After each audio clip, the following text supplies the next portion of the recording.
Halo, good morning guys. Ketemu lagi bersama saya Wikwiu di sini.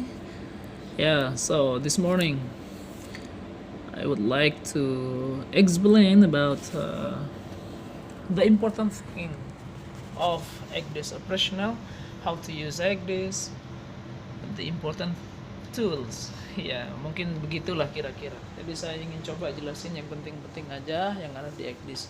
Ini EGDIS bro, Electronic Chart Display. EGDIS ini sama lah, ini punya tombol-tombol ya, electronic chart display. Jadi ini peta yang digunakan di atas kapal tapi udah elektronik ya. Ini tombol-tombolnya seperti komputer seperti biasa. Di sini ada zoom in, ini untuk memperbesar layar, ada zoom out, ada alarm event MOB, day and night. Kalau zoom in nih seperti ini nih, kalau besarin layar nih kan, atau ngecilin layar, kita klik di sini. Ada day and night display. Day and night, kalau kita klik day night ya seperti ini, layarnya berubah. Ada ahead, ada true motion, relative motion, head up or layers, dan lain sebagainya. Coba nih perhatikan nih satu-satu. Oke, sama ya kayak komputer ya. Ini untuk pengaturan layar, gain, siren. Ini sama kayak radar. Untuk ada dua tombol di sini nih, ini penting. Ada EBL, ini sama kayak di radar, electronic bearing line, dipakai kalau kamu mau mengambil baringan. Misalnya ingin tahu baringan kapal, kita pencet on ya. Kalau kita pencet on maka muncul seperti ini garis. Kemudian di sini juga ada bacaannya, readingnya ya berapa. Misal mau baring suatu pulau nih bro ya. Baring suatu pulau. Coba pulau yang ini nih kita baring. Oke, kira-kira seperti inilah dulu ya, contoh ya. Baringannya 146 ya. Nah, baringannya 142.5. Oke. Kemudian di sini ada VRM. Ini EBL, Electronic Bearing Line. Di sini ada VRM, Variable Range Marker. Jadi ini kalau ingin tahu jarak ya, mengukur jarak. Ini kan kalau aku klik muncul di sini. Di sini juga on. Contoh kalau kita zoom dulu, zoom in dulu, ingin tahu jarak kapal kita ke kapal lain misalnya nih. Kita putar nih. Nah, kan? Berapa nih jaraknya? 1.2 ya. 1.2 nautical mile. Sekarang kita off dulu EBL sama VRM. Off. Kemudian lebih cepat kita nih ada kursor nih di sini nih. Mouse-nya ini ya. Ini juga bisa zoom in, zoom out nih, yang kayak roda nih putar. Kalau kamu putar nih bisa memperbesar layar. Tuh perhatikan layarnya, bisa memperkecil layar. Kemudian ini kursornya lebih praktis ya, gunakan kursor aja, langsung klik nih, klik kiri.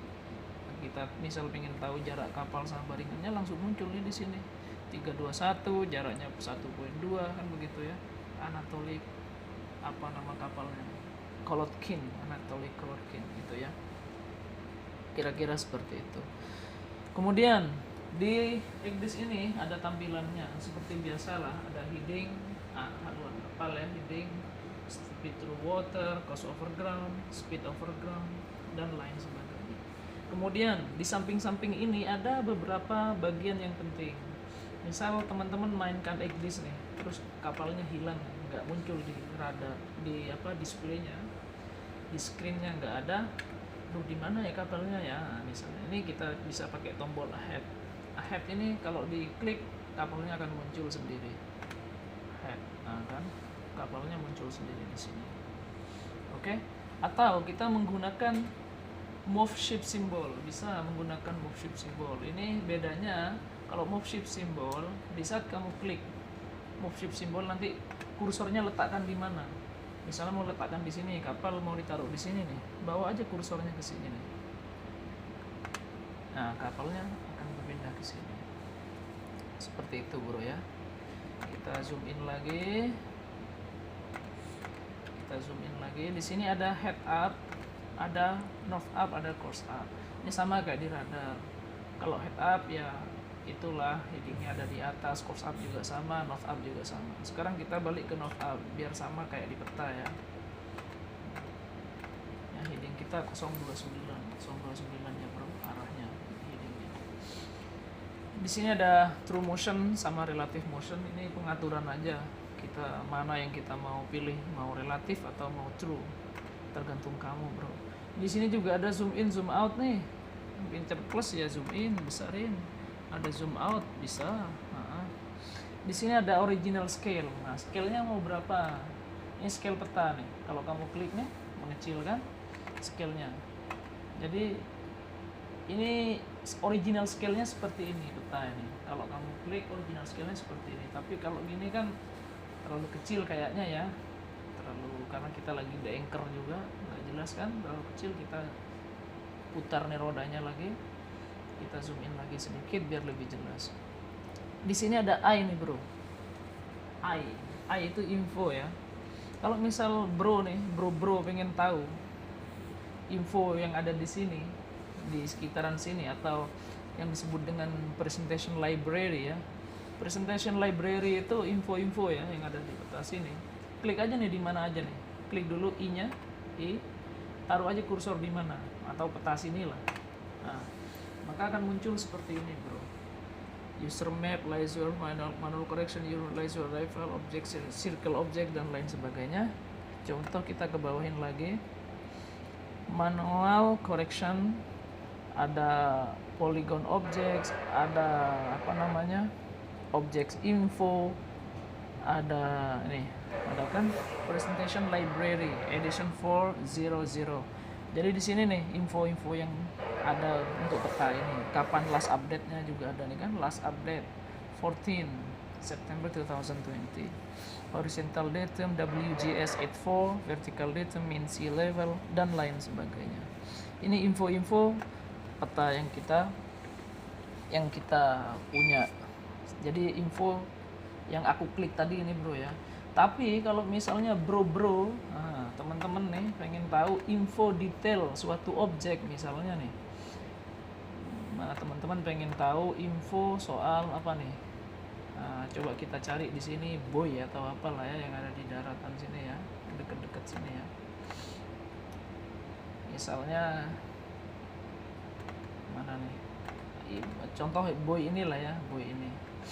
Jadi klik aja nih info. Ini kan udah ada info nih. Kalau gini kan short nih.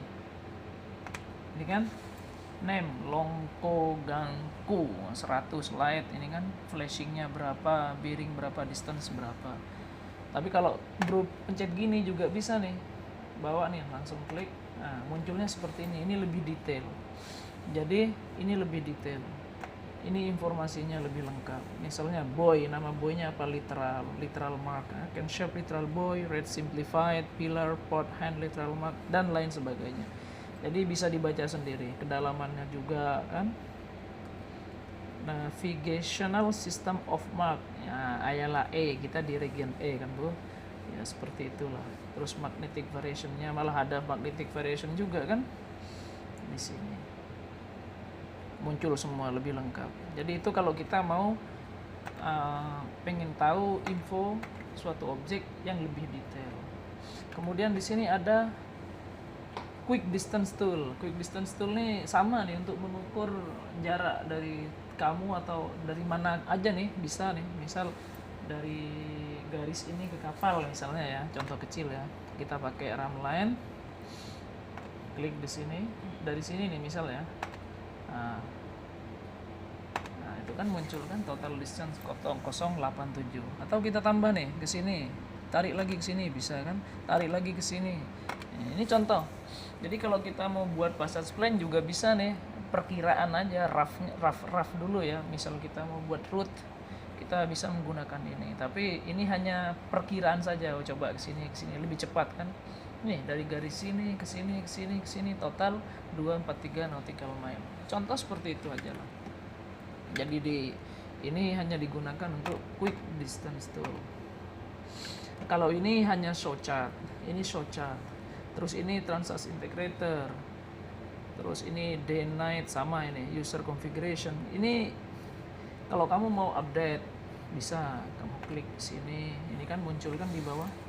Misal kamu mau update weekly TNP atau mau update AIO ya, Admiralty Information Overlay.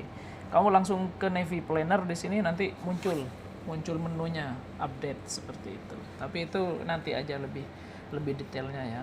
Kita bahas yang di luar-luarnya aja dulu, oke? Ini kan ada Navy Planner.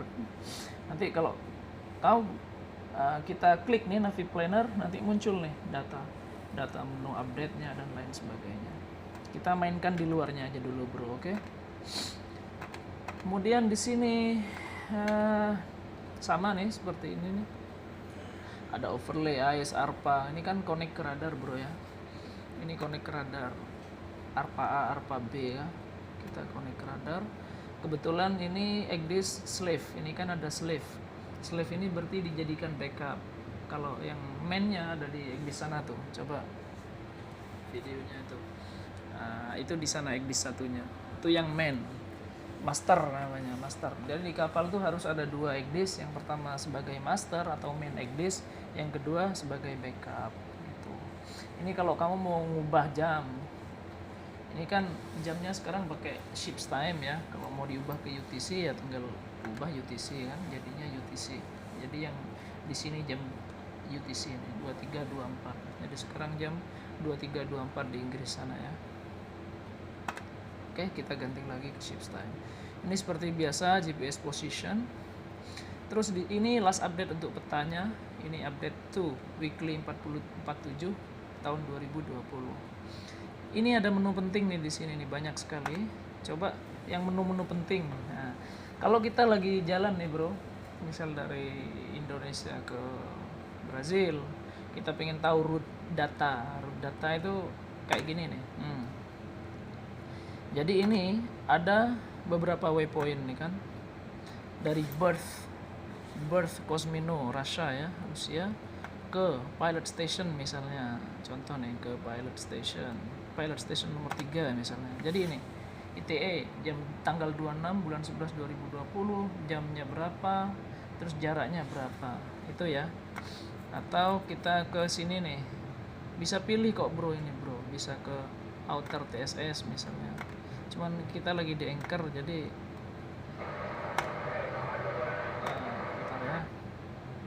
ke Berth, contoh ke Berth lah, ke JT nomor 8. Nah, jaraknya 25.5. Nanti kalau kapal jalan di sini juga muncul nih, bro. Apa namanya ITE-nya jam berapa. Tapi kan kita udah tiba nih sekarang. Terus ini route data. Route data ini kita tahu nih di sini ada apa namanya time to waypoint. Ini ke waypoint selanjutnya. Di sini ini ada bearing ya. Bearing ke waypoint selanjutnya. Terus di sini ada XTD, biasa cross track distance. Ada BWOL, itu kepanjangan dari bearing to waypoint ya. Bearing to waypoint yang untuk waypoint selanjutnya ya. Terus ini ada distance to waypoint.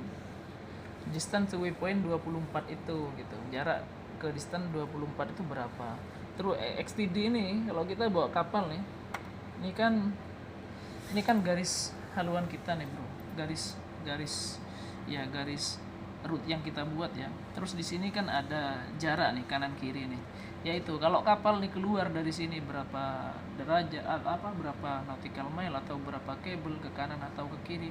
Nanti muncul juga nih di XTD-nya sini nih.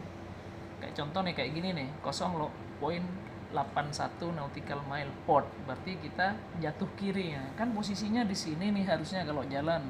Tapi kita sekarang lagi di sebelah sini, di sebelah kiri. 0.88 kabel. Kita kan mau ke bawah nih, bro. Kita mau ke bawah. Mau masuk, cuman kita lagi anchor, lagi sandar. Begitu ya. Kemudian di sini nih ada sun moon. Kalau dulu kan kita ngitung ya manual. Sekarang sun moon nih bagi yang malas-malas, khususnya kayak saya ini ya bisa nih pengen tahu sunset sunrise di sini langsung nih, bro. Sun moon, pencet sun moon, kamu ubah tanggalnya. Nih ubah tanggalnya, tanggal berapa? Sekarang tanggal 22. Apply. Kemudian di sini diubah time zone. Time zone itu maksudnya di area yang kamu tinggalin itu plus berapa atau minus berapa. Contoh sekarang kita ada di plus 8. Oke, langsung apply aja. Terus set point. Perkiraan posisi di mana nih sunset sunrise. Kalau jalan ya mungkin nanti di mana atau di sini lah, di sini. Tapi karena kita anchor ya tetap di sini ya, di area sini. Set point, klik nih, klik. kemudian lari ke sini nih, calculate. Kamu klik calculate, muncul bro. Wow, sunrise 0647, sunset 1644, moonrise 13, moonset 2345, morning start, evening end. Nah, kayak gini lah ya, monpas. Jadi first quarter. Jadi ini muncul semua di sini lengkap ya, nggak perlu pening-pening lagi. Terus di sini juga yang penting-penting di sini ada namanya precision instrument. Kalau lagi manuver ini penting bro, kita tahu di sini nih rate of turn kapal kita berapa, radius of turnnya. Ini kan ke kiri ke kanannya juga kita tahu ya pergerakan kapal. Kalau kita lagi manuver khusus kalau mau anchor di area yang sempit ya, yang penuh banyak kapal kayak di Singapura ini kita butuh nih, penting di sini ya. Oke, kayaknya yang penting-penting di sini ya itu aja sih. Kalau yang lain bukan nggak penting juga. Ini kayak sensor, special purpose, system information, terus navigator, manual. Ini bro, manual fix position nih penting juga nih. Cara ngambil posisi, cara ngeplot. Nah, cara ngeplot di peta itu kan seperti ini nih bro. Contoh nih ya, kamu mau ngambil sekarang fix position, mau ngambil fix position. Kamu sekarang ambil contoh nih, kita kecilin dulu, pulau mana yang mau dibaring misalnya. Kamu klik nih, arahin ke sini kursornya, misal pulau ini ya bro, misalnya nih. Baringan 128, range 12.1. 128 12.1. Kamu masukin di sini nih. Klik 1. Ini type di sini 128, oke. Poin 3 ya. Terus masukin di sini distance-nya 12.1. Nah, oke. Coba di sini kita klik 12.1 terus apply. Apply ini, bro. Kamu lari ke sini nih. Di sini ada bacaan move in reference. Ini kan udah kelap-kelip nih. Kelap-kelip kan? Oh iya ya, ternyata ini benar nih di sini. Lari ke move in reference. Move in reference. Terus kamu bawa nih bro ke pulau nih yang kamu mau bearing tadi nih. Bener enggak nih? Nah, kan gitu ya. Ntar kecilin lagi. Bawa nih ke sini. Oke. Ini garis baringan kita yang kita ambil tadi ya. Contoh. Sekarang kamu udah ngepasin nih di sini, terus kamu di sini ada bacaan klik dulu nih, klik. Nah, udah seperti ini ya, muncul ya. Tapi ini estimate position ya bro, estimate position. Baru kamu accept. Nih di sini ada bacaan accept position. Accept position. Klik. Nah, jadi muncul nih posisi kapalnya dengan mengambil baringan dan jarak. Ini ya. Jadi jam 23.30 UTC ini estimate positionnya ya. Ada IP ini kan. Nah, itu penjelasan IP di situ. Kira-kira seperti itu. Tapi kalau mau dijadikan fix, kalau dijadikan fix ini kan EP estimate position. Kalau mau dijadikan fix position, caranya begini nih. Kamu ambil baringan dulu nih. Baringan berapa nih? 128.3 ya. Bearing 128.3. Apply ya. Kemudian ambil lagi bro, ambil lagi tadi 128.3 ya.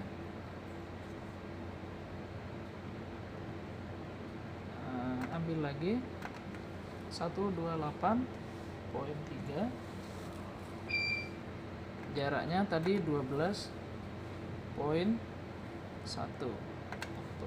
kemudian apply nih, change ya. Yang di sini kau apply dulu, move in reference, bawa ke sini.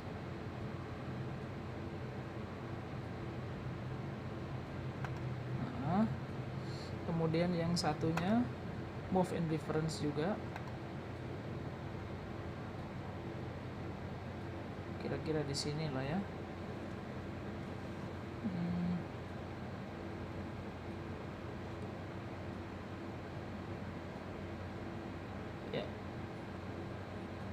Oke, di sini lah ya. Oke, baru kamu accept. Udah dua nih kan, pertama ngambil baringan, yang kedua ngambil baringan dan jarak. Klik accept. Maka yang terjadi apa di sini? Posisinya udah terplot, tetapi di sini aduh nggak kebaca lagi nih bro. Ini fix ini bro. Kalau tadi kan ini di sini nih fix, ini udah ada X ini ya, X kecil ini bro ya. Jadi ini bukan bukan estimate position lagi, tapi ini udah fix. Tapi ini kok aduh menyatu sih bro. Sorry bro, harusnya tadi ini kan udah ada fix ini ya. Kita udah fix. Ini nih ada nggak kebaca. Ya udah. Kira-kira begitulah untuk fixnya. Kalau tadi kan pertama kalau baringan dengan jarak itu hanya mendapatkan estimate position. Tapi kalau fix position, bro ngambil dua nih. Bisa baringan dengan baringan dan jarak, bisa distance dan baringan dan jarak. Itu. Nanti yang muncul di sini fix position. Seperti itu, bro ya. Ini penting sekali, bro. Soalnya kalau kita memasuki channel atau area-area yang dekat dengan pulau itu penting sekali. Jadi kita selalu ngeplot nih ya sesuai dengan PIF-nya. Ini kan ada PIF nih kan. Plotting intervalnya berapa gitu kan. Terus di sini kan ada nih 05, berarti setiap 5 menit nih di sini, bro. By visual, radar, GPS dan lain sebagainya. Ya, kira-kira seperti itu. Ada pertanyaan, bro? Yes, sir. Yes, sir. Sir. Any question about this? Yeah, I want to ask about how to make a passage plan in ECDIS, sir. Passage plan, yeah, you can make passage plan. Let's say we can make route first ya, oke? Kalau di sini menu-menu yang paling penting ini ada di sini semua nih, ada di task list. Kita coba. Kamu pengen tahu cara buat ini kan route planning. Ada route planning di sini. Ini kan rute yang sudah ada. Ini rute yang sudah ada, oke? Kemudian kalau kamu mau membuat baru, ya tinggal klik aja new nih, new. Oke, klik new. Kamu masukin di sini nih. Cetet. Ini kan waypoint pertama, bawa lagi mau buat rute misal ke sini terus ke sini contoh ya. Nih. Naik ke sini 2 3. Contoh, ini muncul positionnya ya kan. Leg type, leg total distance-nya berapa ya kan? Export. Ini yang aku bilang tadi. Jadi export ini ya apa namanya XTD-nya ya. Jarak dari haluan kamu, dari garis haluan kamu berapa mil kanan kirinya dikasih alarm. Jadi kayak gini nih. 0.3 ini bisa diubah nih, bro. Turn radius ini perbelokan nih. Dari sini nih. Dari sini nih. Kan dari sini ke sini belok nih. Jadi turn radiusnya 0.3. Kamu bisa edit nih. Misal sekarang ini yang sudah jadi ya. Ini yang udah jadi. Kamu ubah nih, bisa nih. Kamu klik nih di sini nih, bisa kamu ganti. Untuk apa namanya? Untuk turn radius sama XTD-nya. Dan kamu bisa mengedit juga di sini, bro. Ini kan ada di samping nih. Ada gambar jam nih, gambar waypoint, ada gambar schedule, ada extra data. Kita lari ke sini. Nah, di sini nih ada time zone. Kamu time zone-nya masukin, misal kamu buat antar negara, misal di sini plus 8, di sini plus 10, maka kamu edit nih. Dari di sini plus 8, di sini kamu taruh plus 10. Total distance-nya berapa nih udah otomatis ini, total time, speed average nanti udah otomatis, bro. Oke? Kemudian di sini ada satu lagi nih. Extra data. Extra data itu misal kamu mau masukin kayak ini nih, draft. Jadi draft kapal kamu berapa sekarang? Di waypoint ini, misal draft kamu 8. Di saat kamu kesini, karena mungkin kamu melakukan belas exchange ya, setelah belas exchange kamu mau nambah draft, kamu jadikan 12, kamu ubah 12. Ya. Sama UKC under kill clearance. Kalau di area sini kedalamannya 15 meter, di sini 20 meter misalnya. Jadi kamu harus ubah UKC-nya as per company policy. Jadi as per company policy kan ada tuh misal contoh nih, kalau OpenSea misalnya 50% of the deepest draft misalnya kan, maksimum draft atau lain sebagainya. Misal import 10% of deepest draft dan lain sebagainya. Jadi seperti itu ya. Jadi kamu edit ada bearing distance, ada safety contour. Safety contour juga kamu masukin nih bro, safety depth-nya juga. Ini nggak boleh sama antara open sea sama channel atau mau masuk port, itu harus berbeda seperti itu ya. Bisa bro ya.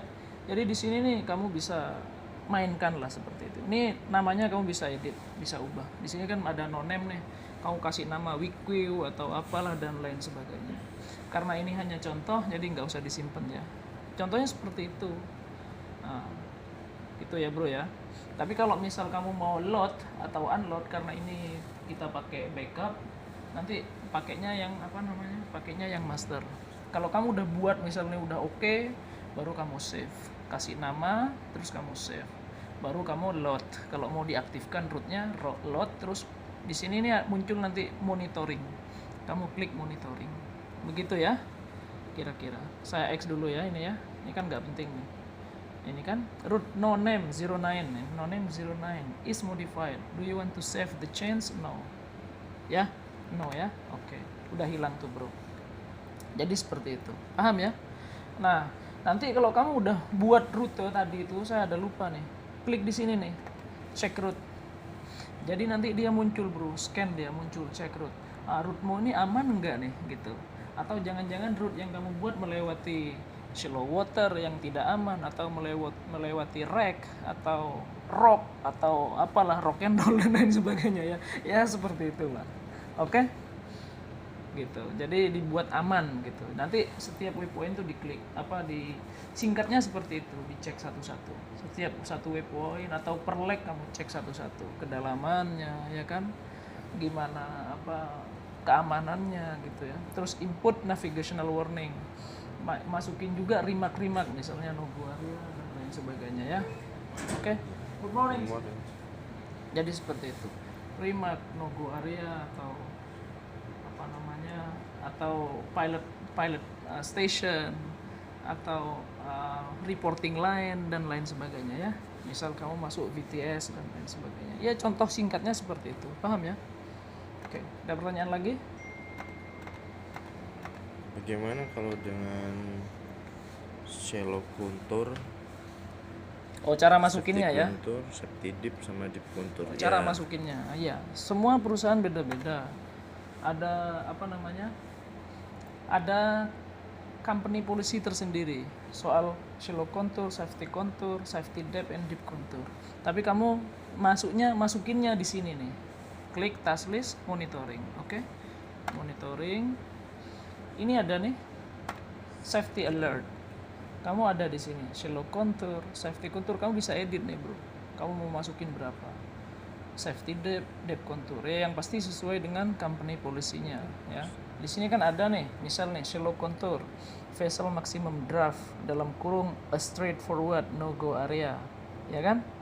Atau safety depth misalnya, if editable equal safety contour, sama dengan safety contour. Deep contour, nih kan, twice the vessel's maximum draft. Jadi itu beda-beda, setiap perusahaan beda-beda. Di sini juga ada safety frame nih, ahead, ya kan, ahead. Dia mau kasih alarm berapa? Ini biasanya as per master required. Oke, as per master required. Untuk ke kiri ke kanannya mau dikasih berapa untuk alarmnya. Terus di sini ada, ini kan kita lagi monitor, ada gambar jangkar di sini kan, terus ada lingkaran kan. Kita lagi monitor nih, bro. Ini turning circle ya, atau anchor watch ring yang kita buat. Jadi ini kita buat berdasarkan berapa panjang jangkar yang kita turunkan di air, berapa segel ya kan. Satu segel kan 27,5 ya, ditambah panjang kapal, ditambah kedalaman laut, maka jadinya total sama safety. Ini coba lihat di sini nih, kita pakai anchor yang kiri, kita kasih swing radius remark aja ya. Terus di sini jadinya 636 nih, 636, maka lingkaran ini 636. Jadi ini sekitar berapa kabel? 3 ya, 3 lebih lah ya. Kalau kapal nanti keluar dari area ini, berarti kapalmu itu dredging ya, dredging. Jadi dredging, hanyut. Jadi nanti ya disiapin engine lah, atau info master dulu ya, info engineer one watch, kita kasih tahu bahwa kapal kita ada dredging. Seperti itu, oke? Jadi kita klik down nih, ada down. Kita nggak bisa ngeklik karena ini slave. Kalau yang di master bisa muncul hijau di sini nih. Biru ya, muncul biru. Klik down. Oke? Nanti akan muncul seperti itu. Sama dengan root monitoring nih. Di sini nih banyak fungsinya root monitoring. Apa yang kamu aktifin nih? Headline, cost over ground factor, heading factor, ya kan? XTD, radius, dan lain sebagainya. Jadi ini menu ini yang di task list ini untuk monitoring nih banyak sekali fungsinya, ya, banyak sekali fungsinya seperti itu. Kayaknya hari ini itu aja dulu bro ya, ya. Oke. Paham tapi ya? Paham. Oke. Terima kasih penjelasannya. Yeah, so thank you very much. I think that's all. I hope this video can give you advantage. Thank you. See you. Bye bye. Mau difoto?